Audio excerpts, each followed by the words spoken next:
నమస్తే. ఇన్నాళ్ళు నన్ను సపోర్ట్ చేస్తూ, ఎంకరేజ్ చేస్తూ మీ ప్రేమని నాకు అందిస్తున్న ప్రతి ఒక్కరికి కృతజ్ఞతలు. అలాగే ఈ వీడియో కూడా ఖచ్చితంగా మీకు ఉపయోగపడుతుంది. లైక్, షేర్ అండ్ సబ్స్క్రైబ్ చేసి మీ సపోర్ట్‌ని నాకు అందించండి. అలాగే ఈ వీడియో పట్ల మీకున్న అభిప్రాయాన్ని కామెంట్ సెక్షన్‌లో కామెంట్ చేసి తెలియజేయండి. ఇప్పుడు వీడియోని చూద్దాం. నమస్తే. Welcome to our channel. నేను పద్మిని. ప్రస్తుతంతో పాటు ప్రముఖ ఆధ్యాత్మికవేత్త, జ్యోతిష పండితులు, అమ్మవారి సేవకులు, దత్త గణపతి ఉపాసకులు మురళీధర శర్మ గారు మనతో పాటు ఉన్నారు. మాట్లాడదాం. మురళి గారు నమస్తే. మహాదేవ శ్రీమాత్రే నమః. బాగున్నారా మురళి గారు? చాలా రోజులైంది మీరు వచ్చి. మీరు బోర్డు మీద రాసినట్టుగానే మే 2వ తారీఖు ఇంచుమించుగా గురువు యొక్క మార్పు జరిగింది. 1 ఇయర్ పాటు ఆయన వృషభ రాశిలోనే ఉండబోతున్నారు. గురువు యొక్క మార్పు డెఫినెట్ గా రకరకాల ఫలితాలను ఇస్తుంది ద్వాదశ రాశుల వారికి కూడా. మరి మీ ప్రిడిక్షన్ ఏంటి మురళి గారు? వాస్తవానికి కూడా ఈ యొక్క గురుగ్రహము లగ్నంలో ఉన్నా లేదా 12వ స్థానంలో ఉన్నా కూడా కరెక్ట్ గా తన రిజల్ట్ అనేటువంటిది ఇవ్వలేదు. ఇప్పుడు ప్రజెంట్ గా ఈ యొక్క వృశ్చిక రాశి వారికి కానీ, కర్కాటక రాశి వారికి కానీ, అదే విధంగా మకర రాశి వారికి కానీ, ఇంకా మనకు ఈ యొక్క మిథున రాశి వారికి కానీ చాలా అద్భుతాలు సృష్టించేటువంటి ఈ యొక్క 24 మే తర్వాత ఆల్రెడీ గత 1.5 మంత్ నుండే ఈ యొక్క కర్కాటక రాశి వారు కానీ లేదా మకర రాశి వారికి కానీ స్థానచలన కానీ, ప్రదేశ మార్పులు కానీ, జాబ్ లో ప్రమోషన్స్ ఆర్ ఇంకేదైనా మంచి జాబ్ దొరకడం కానీ 100% ఈ 1.5 మంత్ బ్యాకే వీరికి రిజల్ట్ ఇచ్చేసింది ఆల్రెడీ.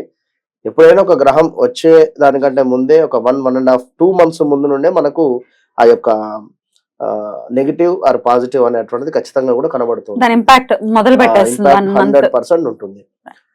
ఇక తులారాశి వారిని చూసుకుంటే ఇదే 1.5 2 మంత్స్ బ్యాక్ నుండి హెల్త్ ఇష్యూస్ కానీ లేదా మనీ రిలేటెడ్ కానీ లేదా ఎక్కడైనా మనీ లాస్ అవ్వడం కానీ, మనీ పెట్టుబడి లాస్ అయ్యేటువంటి సిచ్యువేషన్స్ కూడా వీరికి ఉన్నది. ఎట్ ద సేమ్ టైం మనకు కుంభరాశి వారికి కూడా స్థానచలనం అంటే ఏదో ఉంది అని చెప్పి జాబ్ రిలేటెడ్ కావచ్చును, లేదా ఇంట్లోనే ఏదో అంత నెగిటివిటీ ఉంది, వేరే హౌస్ అన్న చేంజ్ చేద్దామని కానీ, లేదా ఎక్కడైనా కొత్త హౌస్ కన్స్ట్రక్షన్ కోసము అమౌంట్ కడదామని కానీ, ఇలా ఈ 2-3 నెలల క్రితము జరిగినటువంటి సందర్భాలు ఉన్నాయి. మొత్తం మీద ఈ గురువు మార్పు అనేటువంటిది గత సంవత్సరంన్నర నుండి లేదు. ఎందుకంటే వక్రం తిరగడము, దాని తర్వాత కొన్ని గ్రహాల మీద చాలా అంటే ఇబ్బందికరమైనటువంటి వాతావరణం ఉండే. మెయిన్ ఏమిటంటే కన్యారాశి వారికి చాలా ఇబ్బంది ఉంది. భార్యాభర్తల గొడవలు కావచ్చును, అదే విధంగా హెల్త్ ఇష్యూస్ కావచ్చును, ఇలా. దీని తర్వాత వృశ్చిక రాశి వారికి 21 నుండి బాలేదు. ఇప్పుడు వీళ్ళకి ఒకంత మార్పు రాబోతోంది. అద్భుతమైనటువంటి మార్పులు చేర్పులు ఆల్రెడీ గత 1.5 మంత్ నుండే వీరికి కనబడ్డది. కానీ ఇక్కడ వీరు తెలుసుకోవాల్సినటువంటి విషయం ఏమిటి అంటే, గురుగ్రహానికి, శనిగ్రహానికి, కుజగ్రహానికి సైడ్ లుక్స్ ఉంటాయి అని చెప్పి మనం చెప్పుకున్నాము. అదే విధంగా ఈ యొక్క గురువు పంచమ దృష్టి, నవమ దృష్టి.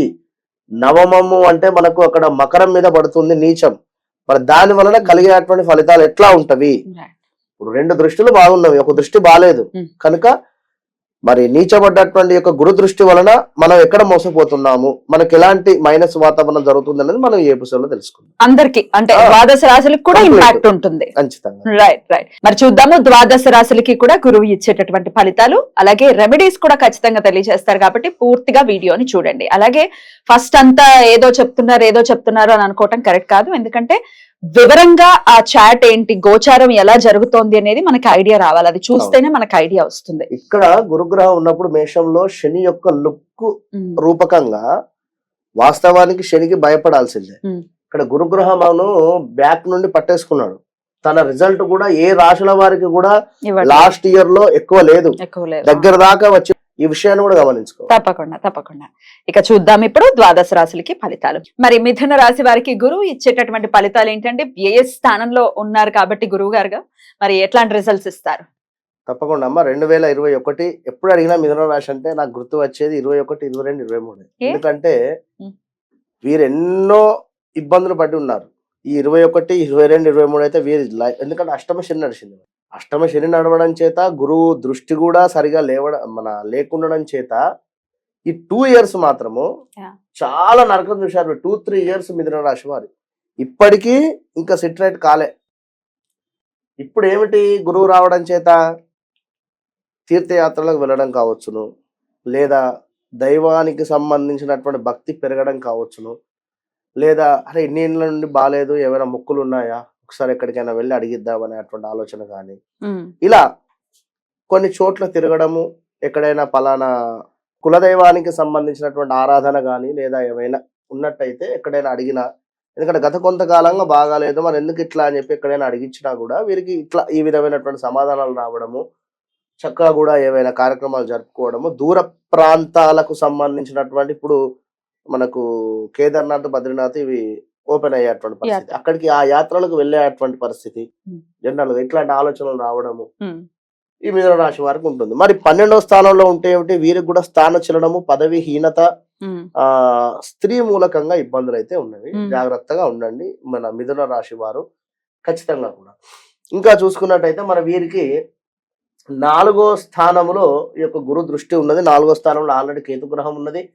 4వ స్థానంలో ఈ యొక్క గురు దృష్టి ఉండడం చేత మీ యొక్క అమ్మగారికి సంబంధించినటువంటి హెల్త్ ఇష్యూస్ కానీ ఏమైనా ఉంటే క్లియర్ అవ్వడం కానీ, లేదా ఇంటికి సంబంధించినటువంటి ఏమైనా నెగెటివ్ ఎనర్జీ ఉన్నా కూడా క్లియర్ అయ్యేటువంటి పరిస్థితి కానీ, ఆదాయానికి మించినటువంటి వ్యయం ఉండేటువంటి పరిస్థితి కానీ, దూర ప్రాంతంలో ఉండేటువంటి వారి నుండి ఏమైనా మరణం వార్త వినేటువంటి పరిస్థితులు కానీ, ఇవన్నీ కూడా గోచరిస్తున్నాం. ఇంకా కాస్త స్థాన భ్రంశము, ధన నాశనము గోచరిస్తూ ఉన్నది.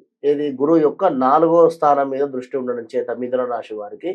మరి ఇక్కడ నుండి 8వ స్థానం మీద గురువు యొక్క దృష్టి ఉన్నదండి. చూసుకోండి. 8వ స్థానం అంటే ఏమిటి అంటే మనకు ఆకస్మిక ధనం కావచ్చును, గృహ సమస్యలు, అదేవిధంగా కాస్త హాని జరిగేటువంటి పరిస్థితి, కోపం అధికంగా కూడా ఉండేటువంటి పరిస్థితి, అనూహ్య అవరోధాలు, అగ్ని సంబంధిత ప్రమాదాలు, దొంగ తనముకు సంబంధించినటువంటి ఏవైనా భయాలు ఏర్పడేటువంటి పరిస్థితి ఉన్నది 8వ స్థానంలో. కనుక మిథున రాశి వారు తప్పకుండా కూడా మీరు ఈ యొక్క గురు సంబంధిత ఆరాధన కానీ, గురు సంబంధిత పూజలు కానీ ఏవైనా పాల్గొనండి. మన వద్ద కేవలము 2500కు మాత్రమే ఈ యొక్క గురు సంబంధిత దత్తాత్రేయ స్వామికి సంబంధించినటువంటి జపాలు, అదేవిధంగా శ్రీ దత్తాత్రేయ స్వామికి సంబంధించినటువంటి హోమము నిర్వహించడం జరుగుతున్నది. అది సంకటహర చతుర్థి రోజు. కనుక ఎవరైనా కూడా మీ యొక్క గోత్రనామాలను బుక్ చేసుకోండి. తప్పకుండా మీకు మీ యొక్క అడ్రస్కు ఆ యొక్క ప్రసాదాన్ని పంపించేటువంటి ప్రయత్నం చేద్దాము. ఖచ్చితంగా గురు సంబంధిత జపము, హోమము మాత్రం వీరికి అవసరము మిథున రాశి వారికి. ఇక లేదు, అంతటి స్తోమత లేదు, ఎందుకంటే ఆ హోమం చేయాలంటే మనకు 30-40 వేలు అవుతుంది. కేవలం మన దేవాలయంలో 2500కే చేస్తున్నాం. కనుక తప్పకుండా మీరు ముందుకు రండి, ఇందులో పాల్గొనండి. లేదు అనుకుంటే గురు సంబంధిత దానాలు, శనగలు కావచ్చును, లేదా ఇంకేమైనా కూడా పండ్లు కానీ ఏమైనా గురువుకు దానంగా ఇచ్చుకోండి, మంచి ఫలితం. రైట్, చాలా చక్కగా వివరించారు. ఇక నెక్స్ట్ ఎపిసోడ్ లో కర్కాటక రాశి గురించి మాట్లాడుకుందాం. నమస్కారం అండి. మహాదేవ.